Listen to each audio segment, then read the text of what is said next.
저는 76살 서인국입니다. 국내 중견그룹을 이끌어온 회장이죠. 평생 돈을 다루며 살았습니다. 하지만 그날 저는 단돈 몇만 원짜리 통장 하나 들고 은행에 갔습니다. 일부러 초라하게 차려입고요. 노숙자처럼 보이게 말입니다. 이유요? 아들의 결혼 상대를 확인하려고요. 예비 며느리가 은행 창구 직원이었거든요. 돈이 아니라 사람을 보려고 했습니다. 비밀번호를 일부러 틀리고 시간을 끌고 불편한 손님을 연기했죠. 하지만 제가 예상하지 못한 일이 벌어졌습니다. 시험을 하던 제가 오히려 생명을 빚지게 됐거든요. 그날 은행에서 무슨 일이 있었는지 지금부터 말씀드리겠습니다. 본격적인 이야기 시작 전에 좋아요와 구독 부탁드립니다. 저는 평생 아들에게 엄했습니다. 준호는 외아들이었죠. 그래서 더 엄하게 키웠습니다. 돈이 무섭다는 걸 알았거든요. 돈은 사람을 변하게 만듭니다. 제 주변에서 수없이 봤죠. 돈 때문에 형제가 남남되고 부모 자식이 원수되는 걸요. 그래서 아들만큼은 다르게 키우고 싶었습니다. 돈보다 사람을 먼저 보는 사람으로요. 하지만 아들은 제 그늘에서 벗어나고 싶어 했습니다. 회장의 아들이라는 타이틀이 무거웠겠죠. 그래도 묵묵히 회사를 다녔습니다. 평범한 임원으로 살아갔죠. 그런 아들에게서 전화가 왔습니다. 한밤중이었습니다. 아버지, 목소리가 평소와 달랐습니다. 떨리고 있었죠. 결혼하고 싶은 사람이 있습니다. 저는 아무 말도 하지 않았습니다. 침묵이 흘렀죠. 아들은 43살입니다. 이미 결혼 정년기는 한참 지났죠. 주변에서 중매 제안도 수없이 들어왔습니다. 재벌가 딸들, 명문가 여식들. 하지만 아들은 전부 거절했습니다. 그런 아들이 처음으로 결혼 이야기를 꺼냈습니다. 이번만큼은 제가 정말 확신합니다. 아들의 목소리에 간절함이 섞여 있었습니다. 평생 아버지인 저에게 부탁이라는 걸 해본 적 없는 아이였습니다. 항상 스스로 해결하려 했죠. 저한테 기대지 않으려 했습니다. 그런 아들이 처음으로 부탁을 하고 있었습니다. 한 번만 만나 주십시오. 아버지께서 직접 판단해 주십시오. 저는 여전히 말이 없었습니다. 뭐라고 대답해야 할지 몰랐거든요. 아버지, 아들이 조심스럽게 불렀습니다. 알았다. 저는 짧게 대답하고 전화를 끊었습니다. 그날 밤 잠을 이룰 수 없었습니다. 침대에 누워 천장만 바라봤죠. 아들의 목소리가 계속 맴돌았습니다. 내가 평생 엄하게 키웠다. 하지만 결혼만큼은 잘못되면 되돌릴 수 없지. 결혼은 인생에서 가장 중요한 선택입니다. 돈도 명예도 회사도 다 되돌릴 수 있습니다. 하지만 결혼은 다릅니다. 잘못 선택하면 평생이 불행해지죠. 저는 그런 경우를 너무 많이 봤습니다. 겉으로는 화려해 보이지만 속은 텅 빈 결혼들. 돈만 보고 결혼했다가 서로를 원망하며 사는 부부들. 아들만큼은 그렇게 살지 않았으면 좋겠다고 생각했습니다. 다음 날 아침 저는 비서를 불렀습니다. 아들이 만나는 사람 알아봐. 비서가 고개를 끄덕였습니다. 며칠 뒤 보고서가 올라왔습니다. 윤서연 34살. 시중은행 창구 직원이었습니다. 집안은 평범했죠. 부모님은 지방에서 작은 식당을 운영하고 계셨습니다. 특별히 문제될 건 없었습니다. 하지만 저는 보고서만으로는 부족하다고 생각했습니다. 종이 위의 정보는 겉모습일 뿐이거든요. 사람의 진짜 모습은 일상에서 드러납니다. 특히 힘든 상황에서요. 저는 결심했습니다. 직접 보자고, 돈 말고 사람을 보자고, 예비 며느리가 어떤 사람인지 제 눈으로 확인하자고 말입니다. 그렇게 계획을 세우기 시작했습니다. 은행에 가기로 했죠. 아들에게는 말하지 않았습니다. 준호가 알면 반대할 게 뻔했거든요. 하지만 저는 이번만큼은 제 방식대로 하고 싶었습니다. 아들의 평생이 달린 문제니까요. 며느리가 돈을 보는 사람인지 사람을 보는 사람인지 그걸 확인해야 했습니다. 보고서에 따르면 서연은 성실한 직원이었습니다. 실적 압박에 시달리면서도 민원 하나 없이 일한다고 했죠. 하지만 그게 전부일까요? 힘든 손님 앞에서도 똑같을까요? 돈 없어 보이는 사람에게도 친절할까요? 그걸 확인하고 싶었습니다. 저는 비서에게 지시했습니다. 잔액 얼마 없는 통장 하나 만들어줘. 그리고 낡은 옷 좀 구해와. 비서가 의아한 표정을 지었지만 묻지 않았습니다. 오랜 시간 함께 일한 사람이라 제 성격을 알고 있었죠. 며칠 뒤 모든 준비가 끝났습니다. 통장엔 10만 원도 채 안 들어 있었습니다. 옷은 허름한 점퍼와 낡은 운동화였죠. 거울을 봤습니다. 초라한 노인이 서 있었습니다. 평소의 제 모습과는 완전히 달랐죠. 이제 은행에 갈 시간이었습니다. 은행 앞에 섰습니다. 평일 오후였죠. 비교적 한산한 시간대였습니다. 심호흡을 한 번 하고 문을 열었습니다. 에어컨 바람이 얼굴을 스쳤죠. 은행 안은 조용했습니다. 몇 명 안 되는 손님들이 창구 앞에 앉아 있었습니다. 번호표 발급기가 보였습니다. 하지만 저는 일부러 뽑지 않았습니다. 그냥 창구 쪽으로 걸어갔죠. 경비원이 제 쪽을 쳐다봤습니다. 눈빛이 경계하는 것 같았습니다. 초라한 행색 때문이겠죠. 저는 아무렇지 않게 창구 앞으로 다가갔습니다. 경비원이 다가왔습니다. 어르신, 번호표부터 뽑으셔야 합니다. 목소리가 딱딱했습니다. 친절하지 않았죠. 저는 고개를 끄덕이며 뒤돌아서려 했습니다. 그때였습니다. 괜찮아요. 여자 목소리가 들렸습니다. 창구에 앉아있던 직원이었죠. 지금 대기 고객 없어요. 제가 도와드릴게요. 목소리가 밝았습니다. 경비원이 잠깐 머뭇거렸지만 물러섰습니다. 저는 그 창구로 걸어갔습니다. 명찰을 받습니다. 윤서연. 제가 찾던 사람이었습니다. 아들이 사랑한다는 여자. 예비 며느리였죠. 서연은 웃고 있었습니다. 진짜 웃음 같았습니다. 억지로 짓는 미소가 아니었죠. 어서 오세요. 편하게 앉으세요. 저는 의자에 앉았습니다. 낡은 가방에서 통장을 꺼냈습니다. 손이 일부러 떨리는 척했죠. 서연이 통장을 받았습니다. 무엇을 도와드릴까요? 목소리가 부드러웠습니다. 돈 좀 찾으려고요. 제 목소리를 일부러 가늘게 냈습니다. 서연은 고개를 끄덕였습니다. 얼마나 찾으실 건가요? 5만 원이요. 서연이 통장을 확인했습니다. 잔액을 보고 있겠죠. 8만 원 정도 들어 있었습니다. 서연의 표정이 변하지 않았습니다. 잔액이 적다고 얼굴을 찌푸리지 않았죠. 비밀번호 입력해 주세요.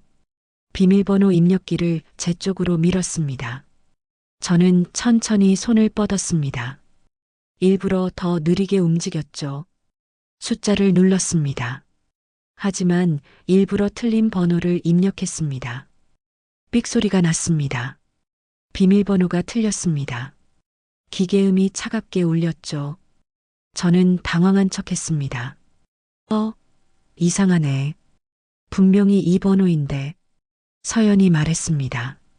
천천히 다시 한번 해보세요. 급하지 않으니까요. 재촉하지 않았습니다. 짜증도 내지 않았죠. 저는 다시 번호를 눌렀습니다. 또 일부러 틀렸습니다. 두 번째 오류였죠. 아, 이게 아닌가? 저는 중얼거렸습니다. 가방을 뒤적였습니다. 뭔가 찾는 척했죠. 서연은 기다리고 있었습니다. 표정이 편안했습니다. 옆 창구를 봤습니다. 다른 직원은 손님에게 빨리 처리하라는 듯 말하고 있었죠. 하지만 서연은 달랐습니다. 혹시 비밀번호를 적어두신 곳이 있으세요?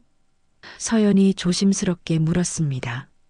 저는 고개를 가로저었습니다. 기억이 안 나네요. 나이를 먹으니까 이런 게 자꾸 까먹혀요. 서연이 웃었습니다. 괜찮으세요? 저희 어머니도 그러세요. 공감하는 말투였습니다. 무시하는 느낌이 전혀 없었죠. 저는 세 번째 시도를 했습니다. 또 틀렸습니다. 이번엔 기계가 경고했습니다. 비밀번호 오류로 거래가 제한됐습니다. 제 연기는 계속됐습니다. 아이고, 어떡하지. 돈이 필요한데. 손으로 이마를 짚었습니다. 서연이 말했습니다. 걱정 마세요. 신분증 가져오셨죠? 본인 확인하면 비밀번호 재설정 도와드릴게요. 목소리에 조급함이 없었습니다. 저는 가방을 또 뒤적였습니다. 시간을 끌었죠. 신분증을 찾는 척하면서 일부러 느리게 움직였습니다. 뒤에서 다른 손님이 들어오는 소리가 들렸습니다. 번호표 뽑는 소리도 들렸죠. 저는 슬쩍 서연의 얼굴을 봤습니다. 조금이라도 짜증낸 기색이 있나 확인하려고요. 하지만 서연은 여전히 편안한 표정이었습니다. 저를 재촉하지 않았죠. 오히려 말했습니다. 천천히 찾으세요. 제가 여기 있을게요. 신분증을 꺼냈습니다. 서연에게 건넸죠. 서연이 확인했습니다. 잠시만 기다려주세요. 비밀번호 재설정 도와드릴게요. 컴퓨터를 조작하기 시작했습니다. 저는 그 모습을 지켜봤습니다. 손놀림이 빨랐습니다. 익숙한 모습이었죠. 하지만 급하게 처리하려는 느낌은 없었습니다. 정확하게 일하고 있었습니다. 비밀번호 새로 설정해 드릴게요. 이번엔 기억하기 쉬운 걸로 해보시는 게 어때요? 배려하는 말투였습니다. 저는 고개를 끄덕였습니다. 새 비밀번호를 입력했습니다. 이번엔 제대로요. 됐습니다. 이제 출금 도와드릴게요. 서연이 절차를 진행했습니다. 5만 원을 꺼내서 제게 건넸습니다. 확인해 보세요. 저는 돈을 받았습니다. 천천히 세는 척했죠. 서연은 기다렸습니다. 끝까지요. 감사합니다. 제가 말했습니다. 천만에요. 또 오세요. 서연이 웃었습니다. 저는 자리에서 일어났습니다. 가방을 들었죠. 그런데 그 순간이었습니다. 갑자기 가슴이 답답해졌습니다. 숨이 막히는 느낌이었죠. 이건 연기가 아니었습니다. 진짜였습니다. 순간 머리가 어지러웠습니다. 시야가 흐려졌죠. 다리에 힘이 풀렸습니다. 저는 비틀거렸습니다. 가방이 바닥에 떨어졌습니다. 주변이 빙글빙글 돌았습니다. 어르신? 서연의 목소리가 멀리서 들렸습니다. 저는 대답하지 못했습니다. 숨을 쉴 수가 없었거든요. 가슴을 움켜쥐었습니다. 그리고 그대로 쓰러졌습니다. 바닥이 차가웠습니다. 천장이 빙글빙글 돌았죠. 가슴이 조여왔습니다. 숨을 쉬려고 해도 공기가 들어오지 않았습니다. 이건 심장이었습니다. 심장에 문제가 생긴 거였죠. 주변이 소란스러워졌습니다. 어르신, 저기요. 누가 좀 도와주세요. 여러 목소리가 뒤섞였습니다. 하지만 다들 멀리서 외치기만 했습니다. 아무도 가까이 오지 않았죠. 그때 누군가 제 옆에 무릎을 꿇었습니다. 서연이었습니다. 어르신, 괜찮으세요? 저 보이세요? 목소리가 떨렸지만 침착했습니다. 제 손목을 잡았습니다. 맥박을 확인하고 있었죠. 119 불러주세요. 서연이 큰 소리로 외쳤습니다. 누군가 허둥지둥 전화하는 소리가 들렸습니다.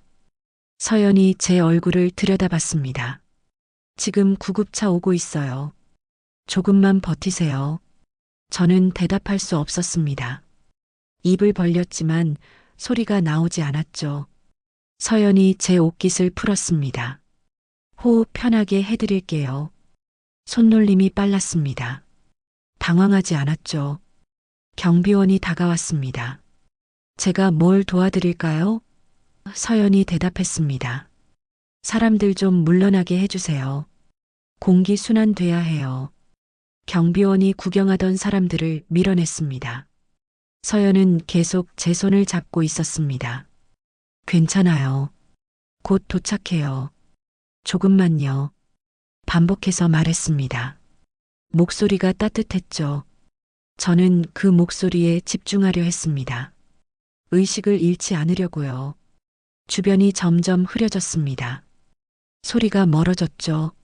하지만 서연의 손은 여전히 제 손을 잡고 있었습니다. 놓지 않았습니다. 다른 직원이 물었습니다. 괜찮겠어요? 진정제라도 드릴까요? 서연이 고개를 저었습니다. 함부로 약 드리면 안 돼요. 심장일 수도 있어요. 정확한 판단이었습니다. 저는 심장 질환이 있었거든요. 평소엔 약으로 관리했죠. 하지만 오늘은 일부러 약을 먹지 않았습니다. 연기에 집중하느라 깜빡했던 거죠. 그게 이렇게 될 줄은 몰랐습니다. 사이렌 소리가 들렸습니다. 점점 가까워졌죠. 구급차였습니다. 문이 열리는 소리가 났습니다. 발소리가 빠르게 다가왔습니다. 환자 어디 계세요? 응급구조사의 목소리였습니다. 서연이 대답했습니다. 여기요. 갑자기 쓰러지셨어요. 가슴 통증 호소하시고요. 응급구조사들이 제 주변에 모였습니다. 혈압을 재고 심전도를 붙였습니다. 심박수 불규칙합니다. 바로 이송하겠습니다. 들것이 왔습니다. 저를 조심스럽게 옮겼죠. 서연이 따라왔습니다. 보호자분 계세요? 응급구조사가 물었습니다. 서연이 대답했습니다. 제가 연락처 찾아볼게요. 제 가방을 들고 있었습니다. 구급차에 실렸습니다. 서연이 올라탔습니다. 같이 가도 될까요? 응급구조사가 고개를 끄덕였습니다. 문이 닫혔습니다. 사이렌이 울렸죠. 차가 출발했습니다. 서연이 제 가방을 뒤졌습니다. 조심스럽게요. 죄송해요. 연락할 분을 찾아야 해서요. 휴대폰을 꺼냈습니다. 하지만 비밀번호가 걸려 있었죠. 어르신, 휴대폰 비밀번호 아세요? 저는 희미하게 고개를 저었습니다. 서연이 고민했습니다. 그리고 제 지갑을 열었습니다. 명함이 있었습니다. 비서의 명함이었죠. 서연이 전화를 걸었습니다. 여보세요? 혹시 이분 아세요? 은행에서 쓰러지셔서요. 지금 병원 가는 중이에요. 비서가 뭐라고 말했겠죠. 서연이 병원 이름을 알려줬습니다. 네, 이 병원이요. 빨리 와주세요. 전화를 끊었습니다. 그리고 다시 제 손을 잡았습니다. 가족분 오신대요. 조금만 더요.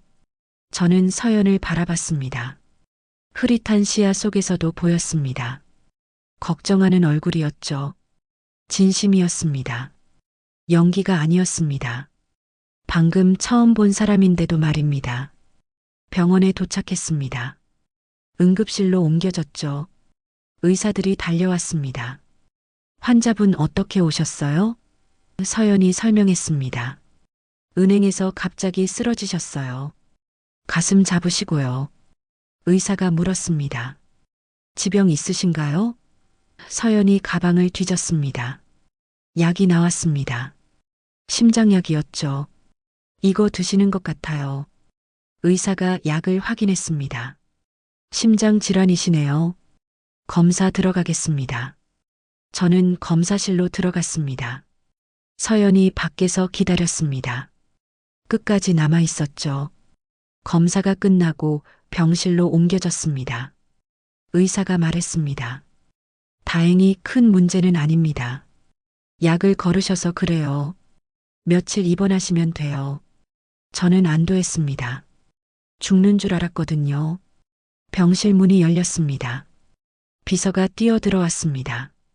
회장님, 숨을 헐떡였습니다. 급하게 왔나 봤죠. 제 옆에 섰습니다. 서연이 일어났습니다. 이분 보호자세요? 비서가 고개를 끄덕였습니다. 감사합니다. 덕분에 살았습니다. 서연이 손을 내저었습니다. 아니에요. 당연한 일 했을 뿐이에요. 비서가 물었습니다. 병원비는 제가 처리하겠습니다. 연락처 남겨주시겠어요? 서연이 고개를 저었습니다. 괜찮아요. 그냥 어르신 괜찮으시면 됐어요. 그리고 저를 봤습니다. 편히 쉬세요. 쾌차하시길 바랄게요. 돌아서려 했습니다. 저는 손을 뻗었습니다. 힘이 없었지만요. 서연이 멈췄습니다. 돌아봤죠. 저는 입을 열었습니다. 목소리가 거의 안 나왔습니다. 고맙소. 서연이 웃었습니다. 천만에요. 그리고 병실을 나갔습니다. 문이 닫혔죠. 저는 천장을 바라봤습니다. 머릿속이 복잡했습니다. 시험을 하러 갔습니다. 예비 며느리를 테스트하려고요. 하지만 오히려 제가 목숨을 구했습니다. 그 사람한테요. 서연은 번거로운 손님을 대하면서도 짜증 한 번 내지 않았습니다. 제가 쓰러졌을 때도 망설이지 않았죠. 다른 사람들은 멀리서 구경만 했습니다. 무서워서, 귀찮아서, 책임지기 싫어서요. 하지만 서연은 달랐습니다. 주저없이 다가왔습니다. 끝까지 곁에 있었죠. 비서가 물었습니다. 회장님, 괜찮으세요? 저는 고개를 끄덕였습니다. 준호한테 연락하지 마. 비서가 놀란 표정을 지었습니다. 하지만 회장님이 쓰러지셨는데요. 괜찮아. 며칠 있으면 퇴원이야. 비서는 더 묻지 않았습니다. 저는 눈을 감았습니다. 서연의 얼굴이 떠올랐습니다. 걱정하던 표정, 손을 잡아주던 따뜻함, 끝까지 남아있던 모습. 그날 저는 답을 찾았습니다. 은행에서 시험을 보러 갔지만 오히려 제가 배웠죠. 사람을 보는 눈 말입니다. 서연은 돈을 보지 않았습니다. 사람을 봤죠. 그것도 처음 본 낯선 노인을요. 병원에서 사흘을 보냈습니다. 검사를 받고 약을 조절했죠. 의사는 무리하지 말라고 했습니다. 나이도 있고 심장도 약하니까요. 저는 고개만 끄덕였습니다. 비서가 매일 왔습니다. 회사 보고도 받고 일도 처리했죠. 병실이 사무실이 됐습니다. 회장님, 이번 건 어떻게 하시겠습니까? 저는 서류를 보며 결정했습니다. 평소와 다를 게 없었죠. 하지만 머릿속은 달랐습니다. 계속 그날이 떠올랐거든요. 은행에서의 일 말입니다. 서연의 얼굴이 자꾸 생각났습니다. 손을 잡아주던 따뜻함도요. 준호한테는 연락하지 말라고 했습니다. 걱정할 것 뻔했거든요. 아들은 예민했습니다. 아버지가 다쳤다는 소리 들으면 당장 달려올 거였죠. 그러면 서연도 알게 될 겁니다. 그건 원하지 않았습니다. 사흘째 되는 날 아침이었습니다. 병실 문이 열렸죠. 간호사인 줄 알았습니다. 하지만 아니었습니다. 서연이었습니다. 손에 과일 바구니를 들고 있었죠. 저는 놀랐습니다. 왜 왔을까요? 어르신, 안녕하세요. 서연이 조심스럽게 말했습니다. 좀 어떠세요? 저는 얼떨떨했습니다. 괜찮아졌소. 근데 어떻게 여길? 서연이 웃었습니다. 은행에 전화 오더라고요. 어르신이 괜찮으신지 확인하고 싶다고요. 그래서 병원 위치 알게 됐어요. 비서가 연락했나 봤습니다. 괜한 짓을 했네요. 왜 왔소? 제가 물었습니다. 서연이 과일 바구니를 내려놓았습니다. 그냥 걱정돼서요. 그날 너무 놀라셨을 것 같아서요. 목소리가 진심이었습니다. 거짓말 같지 않았죠. 저는 아무 말도 하지 못했습니다. 이 사람은 며칠 전 처음 본 손님이었습니다. 그것도 불편한 손님이었죠. 시간만 잡아먹고 귀찮게 한 노인. 그런데 병문안을 왔습니다. 일부러 시간 내서요. 앉지 않겠소? 제가 말했습니다. 서연이 의자에 앉았습니다. 많이 놀라셨죠? 갑자기 쓰러지셔서 저도 정말 무서웠어요. 저는 고개를 끄덕였습니다. 덕분에 살았소. 정말 고맙소. 서연이 손을 내저었습니다. 아니에요. 당연한 일 했을 뿐이에요. 또 그 말이었습니다. 당연한 일. 하지만 당연하지 않았습니다. 세상에 당연한 건 없었거든요. 그날 내가 불편한 손님이었을 텐데 제가 말했습니다. 비밀번호도 계속 틀리고 시간도 오래 걸렸지. 서연이 웃었습니다. 괜찮았어요. 저희 어머니도 그러시거든요. 은행 업무 어려워하세요. 공감하는 말투였습니다. 저는 서연을 가만히 바라봤습니다. 화장기 없는 얼굴이었죠. 평범했습니다. 특별히 예쁘지도 않았습니다. 하지만 눈빛이 맑았습니다. 거짓이 없었죠. 서연 씨, 제가 이름을 불렀습니다. 서연이 고개를 들었습니다. 네, 왜 은행원이 됐소? 갑작스러운 질문이었습니다. 서연이 잠깐 생각했습니다. 사람들 도와주는 게 좋아서요. 답이 짧았습니다. 하지만 진심이 느껴졌죠. 돈 계산하고 서류 처리하는 것도 결국 누군가를 돕는 일이잖아요. 그게 좋았어요. 저는 고개를 끄덕였습니다. 예상했던 답이었습니다. 돈이 좋아서 안정적이어서 이런 대답이 아니었죠. 사람을 말했습니다. 보고서에 나와 있던 대로였습니다. 힘들지 않소? 제가 물었습니다. 실적 압박도 있을 텐데. 서연이 쓴웃음을 지었습니다. 힘들죠.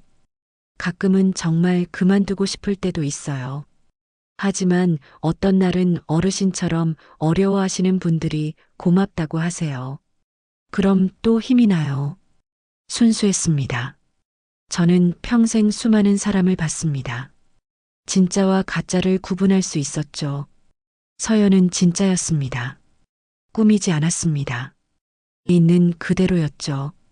우리는 한참을 이야기했습니다. 서연의 가족 이야기, 은행 이야기, 일상 이야기. 별것 아닌 얘기들이었지만 편안했습니다.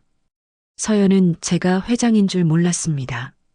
그냥 은행에서 만난 노인일 뿐이었죠. 그게 좋았습니다. 가식 없이 대할 수 있었거든요. 돈도 지위도 권력도 없는 관계. 순수하게 사람 대 사람으로요. 1시간쯤 지났을까요? 서연이 시계를 봤습니다. 아, 제가 너무 오래 있었네요. 일어서려 했습니다. 저는 말했습니다. 괜찮소? 심심했는데 덕분에 좋았소. 서연이 웃었습니다. 쾌차하세요. 다음에 은행 오시면 또 뵈어요. 그때였습니다. 병실 문이 열렸습니다. 준호였습니다. 결국 알았나 봤습니다. 아들이 헐레벌떡 들어왔죠. 아버지. 그리고 멈췄습니다. 서연을 봤거든요. 서연도 준호를 봤습니다. 두 사람이 얼어붙었습니다. 저는 그 광경을 지켜봤습니다. 준호의 얼굴이 창백해졌습니다. 서연아? 서연도 놀란 표정이었습니다. 준호 씨? 둘이 서로를 바라봤습니다. 이해하려는 표정이었죠. 저는 천천히 웃었습니다. 들어오지 않고 뭐하나? 준호가 저를 봤습니다. 아버지, 이게 어떻게 된 일이에요? 목소리가 떨렸습니다. 화가 난 건지 놀란 건지 모르겠더군요. 저는 침대에 기댔습니다. 앉아라. 준호가 다가왔습니다. 서연 옆에 섰죠? 서연이 물었습니다. 준호 씨 아버님이세요? 준호가 고개를 끄덕였습니다. 서연의 얼굴이 굳어졌습니다. 그날 은행에서 서연이 중얼거렸습니다. 이제 알았나 봤습니다. 제가 왜 갔는지, 무엇을 확인하려 했는지, 저는 두 사람을 번갈아 봤습니다. 그래, 내 예비 며느리라더군. 제가 말했습니다. 준호가 당황했습니다.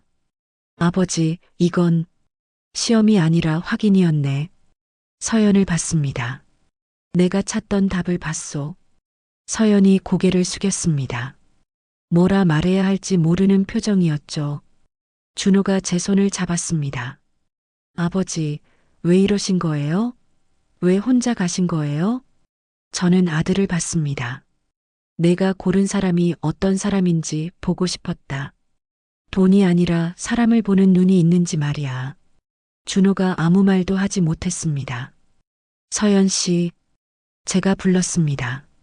서연이 고개를 들었습니다. 눈이 촉촉했습니다. 그날 은행에서 당신은 나를 사람으로 대했소. 돈도 없고 초라한 노인을. 그걸로 충분하네. 서연이 눈물을 닦았습니다. 죄송해요. 제가 몰라봤어요.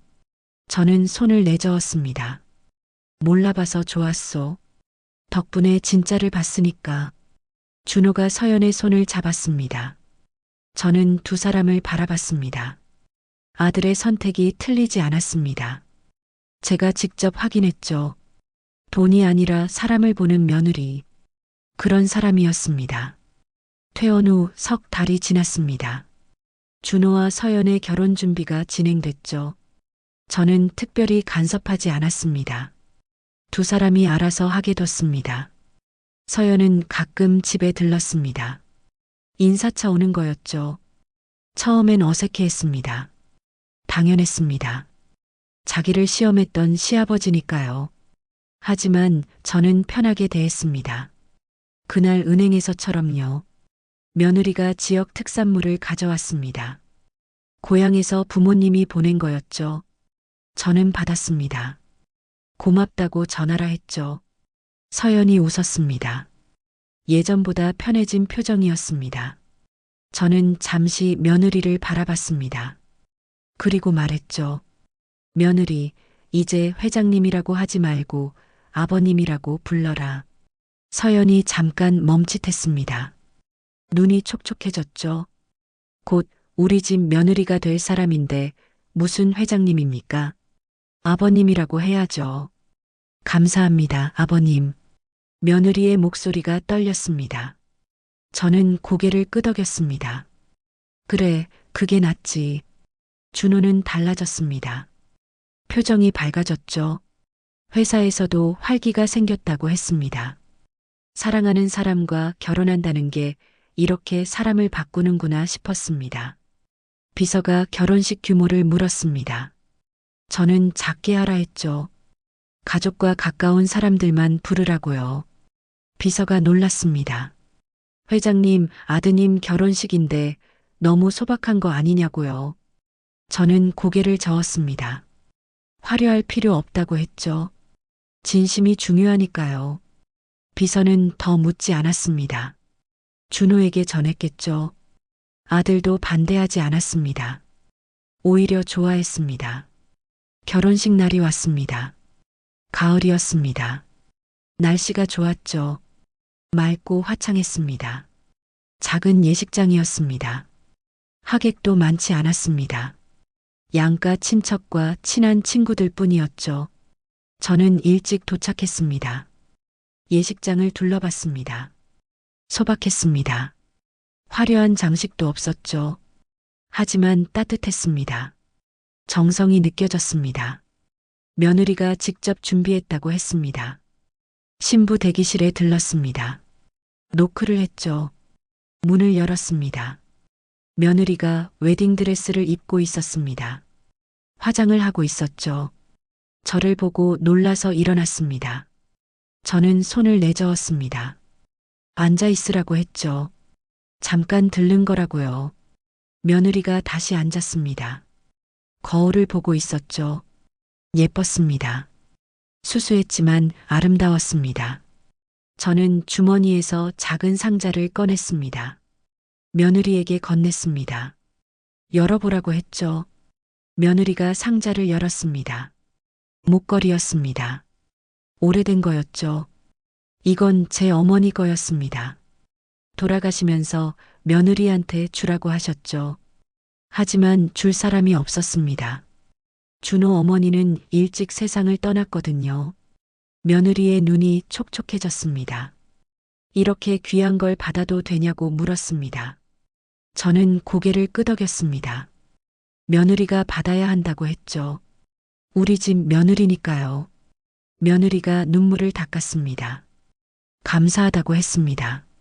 저는 직접 목걸이를 채워줬습니다. 며느리의 목에 걸었죠. 잘 어울렸습니다. 예쁘다고 말했습니다. 며느리가 거울을 봤습니다. 웃고 있었습니다. 행복한 표정이었죠. 며느리가 그날 은행에서 몰라 뵙고 죄송했다고 했습니다. 저는 웃었습니다. 그게 좋았다고 했죠. 덕분에 진짜 모습을 봤으니까요. 며느리가 고개를 숙였습니다. 잘하겠다고 했습니다. 준호도 잘 챙기고 저도 잘 모시겠다고요. 저는 며느리의 어깨를 두드렸습니다. 그냥 며느리답게 살라고 했습니다. 그걸로 충분하다고요. 예식 시간이 됐습니다. 저는 신랑 대기실로 갔습니다. 준호가 턱시도를 입고 있었습니다. 긴장한 표정이었죠. 저를 보고 웃었습니다. 준비됐냐고 물었습니다. 준호가 고개를 끄덕였습니다. 목소리가 떨렸습니다. 긴장하고 있었죠. 저는 아들의 넥타이를 바로 잡아줬습니다. 그리고 말했습니다. 이 아이는 내 회사를 맡길 사람은 아니라고요. 준호의 표정이 굳었습니다. 저는 계속 말했습니다.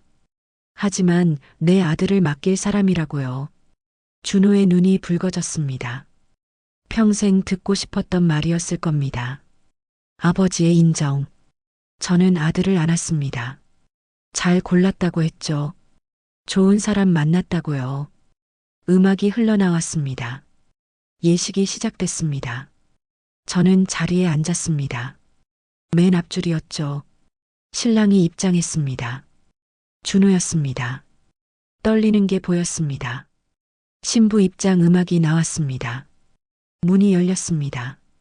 며느리가 나타났습니다. 아버지 팔을 잡고 천천히 걸어왔죠. 수수한 드레스였습니다. 화려하지 않았습니다. 하지만 빛났습니다.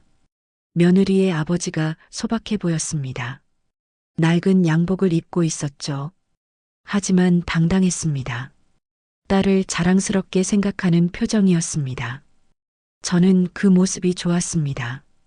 신랑 신부가 단상에 올랐습니다. 마주봤죠.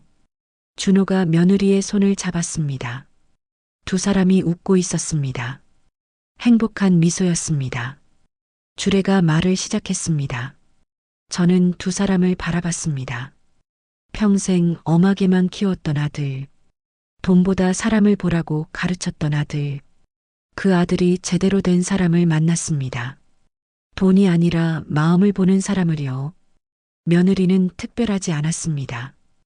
평범한 직장인이었죠. 재벌가 며느리감이 아니었습니다. 하지만 중요한 걸 가지고 있었습니다. 진심이었습니다. 사람을 대하는 따뜻함이었죠. 은행에서 쓰러졌던 날이 떠올랐습니다.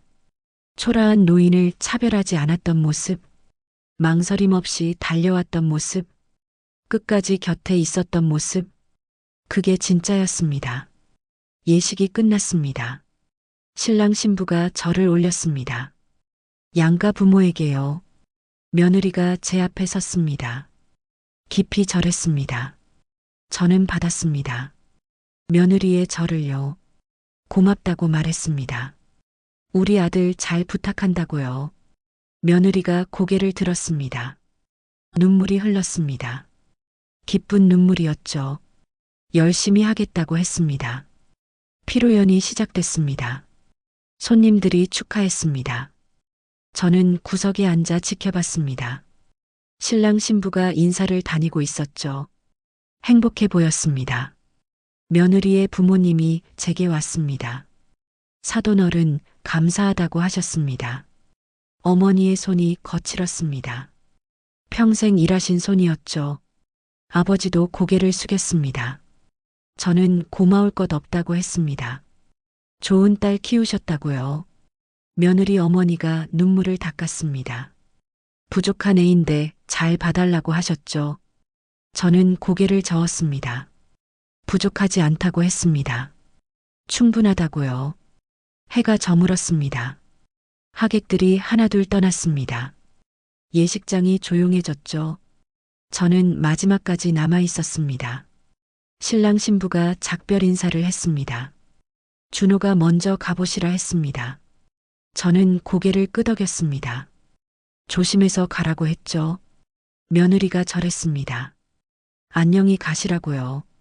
차에 올랐습니다. 비서가 운전했죠. 창밖을 봤습니다. 어두워지고 있었습니다. 하지만 마음은 밝았습니다. 아들이 행복할 거라는 확신이 들었거든요. 평생 엄하게만 살았습니다. 아들에게도 엄했죠. 하지만 결혼만큼은 아들 뜻대로 하게 했습니다. 그게 맞았습니다. 준호가 고른 사람이 틀리지 않았으니까요. 은행에서의 시험, 아니 확인. 그날이 없었다면 이렇게 마음 편히 보낼 수 없었을 겁니다. 직접 봤으니까 믿을 수 있었습니다. 며느리라는 사람을요. 돌아가는 길이 편안했습니다. 마음이 가벼웠죠. 아들을 좋은 사람에게 맡겼다는 안도감이 들었습니다. 며느리가 잘 챙겨줄 겁니다. 그날 은행에서 봤으니까요. 그 따뜻한 마음을요. 결혼 후 1년이 지났습니다. 준호와 며느리는 작은 집에서 살았습니다. 저는 큰 집을 주겠다고 했지만 둘이 거절했죠. 스스로 꾸리고 싶다고 했습니다. 저는 그러라고 했습니다. 며느리는 은행을 그만뒀습니다. 임신했거든요. 배가 불러오고 있었죠. 저는 가끔 집에 들렀습니다. 며느리 얼굴도 보고 손주 소식도 들으려고요. 며느리가 문을 열었습니다. 배가 많이 나와 있었죠. 들어오라고 했습니다. 저는 들어갔습니다. 집이 아담했습니다. 깔끔했죠. 며느리의 손길이 느껴졌습니다. 준호는 회사에 있다고 했습니다. 저녁에 온다고요. 며느리가 차를 내왔습니다. 저는 받았습니다. 몸은 괜찮냐고 물었죠. 괜찮다고 했습니다. 검진도 잘 받고 있다고요. 며느리가 배를 쓰다듬었습니다. 행복한 표정이었죠. 저는 그 모습이 좋았습니다. 며느리가 편안해 보여서요. 아들인지 물었습니다. 며느리가 웃었습니다. 아직 모르겠다고 했죠. 다음 달에 알 수 있다고요. 저는 차를 마셨습니다. 따뜻했습니다. 문득 궁금해졌습니다. 그날 은행에서 왜 저한테 친절했는지요. 1년이 지났지만 여전히 궁금했거든요. 며느리가 잠깐 생각했습니다. 그냥 당연한 일 아니냐고 했습니다. 또 그 대답이었습니다. 당연하다고. 저는 다른 사람들은 그렇게 안 했다고 말했습니다. 경비원도 짜증냈고 다른 직원들도 귀찮아했다고요. 며느리가 고개를 저었습니다. 그냥 할 일을 했을 뿐이라고 했습니다. 제가 도움이 필요했으니까요. 단순한 대답이었습니다. 하지만 진심이었죠. 복잡하게 생각하지 않았습니다.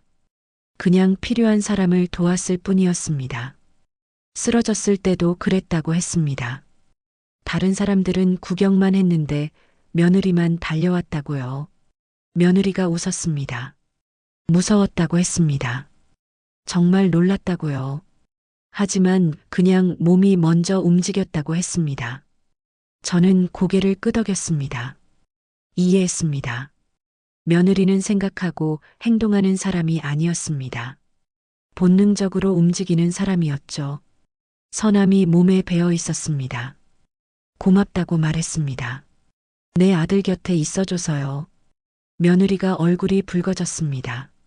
자기가 더 감사하다고 했죠. 좋은 사람 만났다고요. 준호를 말하는 거였습니다. 저는 웃었습니다. 준호가 퇴근했습니다. 집에 들어오더니 저를 봤습니다. 놀란 표정이었죠. 저는 며느리 얼굴 보러 왔다고 했습니다. 준호가 웃었습니다. 자주 오라고 했죠. 저녁을 함께 먹었습니다. 며느리가 차린 밥상이었죠. 소박했습니다. 반찬도 많지 않았습니다. 하지만 맛있었습니다. 정성이 느껴졌거든요. 준호가 며느리를 챙겼습니다. 많이 먹으라고 했죠. 아기한테도 좋아야 한다고요. 그 모습이 보기 좋았습니다. 서로 아끼는 게 보였거든요. 겉으로 드러내지 않아도 느껴졌습니다. 준호가 회사 일을 물었습니다. 괜찮다고 했습니다. 내가 맡은 프로젝트 잘하고 있더라고 했죠. 준호가 쑥스러워했습니다. 칭찬에 익숙하지 않았거든요. 저는 평생 아들을 칭찬하지 않았습니다. 엄하게만 키웠죠. 하지만 이제는 달랐습니다. 인정할 건 인정해야 했습니다. 준호를 불렀습니다. 회사 물려줄 생각 없다고 했습니다. 준호가 멈췄습니다. 며느리도 놀란 표정이었죠. 저는 계속 말했습니다. 내가 원하지 않는 거 아니까요. 대신 내가 하고 싶은 일 하라고 했습니다. 지원해 주겠다고요. 준호의 눈이 붉어졌습니다. 평생 듣고 싶었던 말이었을 겁니다. 자유롭게 살라는 말이요. 감사하다고 했습니다. 목소리가 떨렸죠. 저는 고개를 끄덕였습니다. 내가 행복하면 됐다고 했습니다. 며느리가 눈물을 닦았습니다. 감동한 표정이었죠.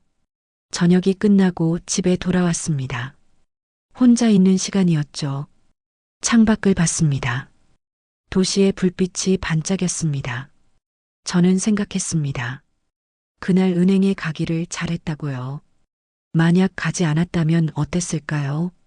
며느리를 제대로 알지 못했을 겁니다. 보고서만 보고 판단했겠죠. 겉모습만 봤을 거였습니다. 하지만 직접 가서 확인했습니다. 초라한 노인으로 변장해서요. 그날 며느리는 몰랐습니다. 제가 누군지요. 재벌 회장인지 예비 시아버지인지 그냥 도움이 필요한 노인일 뿐이었죠. 그래서 더 진실했습니다. 가식이 없었거든요. 비밀번호를 계속 틀렸습니다. 시간도 오래 걸렸죠. 불편한 손님이었습니다. 하지만 며느리는 짜증내지 않았습니다. 끝까지 친절했죠. 재촉하지도 않았습니다. 기다려줬습니다. 쓰러졌을 때도 그랬습니다.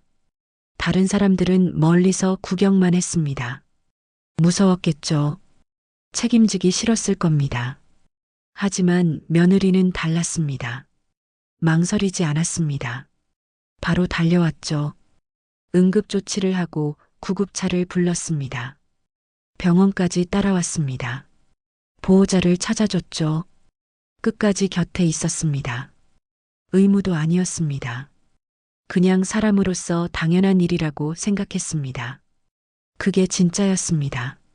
며느리의 본 모습이었죠. 돈을 보지 않았습니다. 지위를 보지 않았습니다. 사람을 봤습니다. 그것도 초라한 노인을요. 그런 사람이 제 며느리가 됐습니다. 준호가 잘 골랐습니다. 아들의 선택이 옳았죠. 저는 그걸 확인했습니다. 직접 눈으로 봤습니다. 그래서 믿을 수 있었습니다. 마음 놓고 아들을 맡길 수 있었죠. 며칠 후 며느리에게서 전화가 왔습니다. 아들이라고 했습니다. 목소리가 들떠 있었습니다. 저는 웃었습니다. 건강하게 낳으라고 했죠. 열심히 하겠다고 했습니다. 손주가 태어났습니다. 작은 아이였죠. 저는 병원에 갔습니다. 유리창 너머로 봤습니다. 빨갛고 작은 아기. 제 손주였습니다. 가슴이 뭉클했습니다. 며느리가 누워 있었습니다. 힘들었겠죠. 하지만 웃고 있었습니다. 준호가 곁에 앉아 있었습니다. 아기를 보고 있었죠. 행복한 가족이었습니다. 수고했다고 말했습니다. 며느리가 웃었습니다. 안아보라고 했죠. 준호가 아기를 안겨줬습니다. 가벼웠습니다. 작고 연약했죠. 저는 손주를 봤습니다. 눈을 감고 자고 있었습니다. 평화로운 얼굴이었죠. 이 아이는 좋은 부모 밑에서 자랄 겁니다. 돈보다 사람을 아는 부모요. 이름을 물었습니다. 준호가 서준이라고 했습니다. 며느리 이름을 딴 거였죠. 좋았습니다. 의미 있는 이름이었습니다. 저는 아기를 내려놨습니다. 며느리에게 말했습니다. 잘 키우라고요. 사람답게. 며느리가 고개를 끄덕였습니다. 그렇게 하겠다고 했죠. 준호도 약속했습니다. 아버지처럼 키우겠다고요.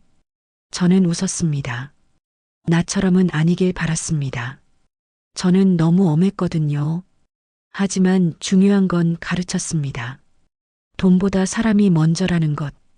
그것만 기억하면 됐습니다. 집으로 돌아왔습니다. 창가에 앉았죠.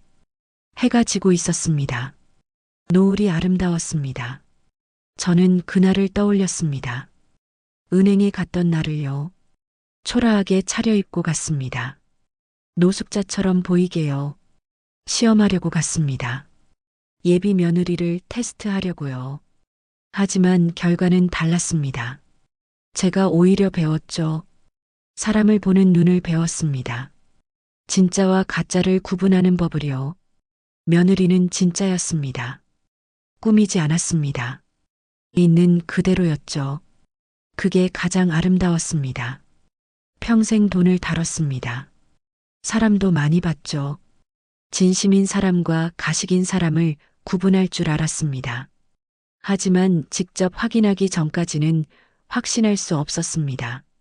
그날 은행에서 확인했습니다. 며느리가 어떤 사람인지요.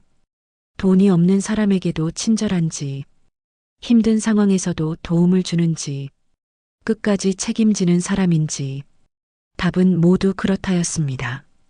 며느리는 그런 사람이었죠. 돈을 보지 않았습니다. 사람을 봤습니다. 그것도 가장 초라한 모습의 사람을요.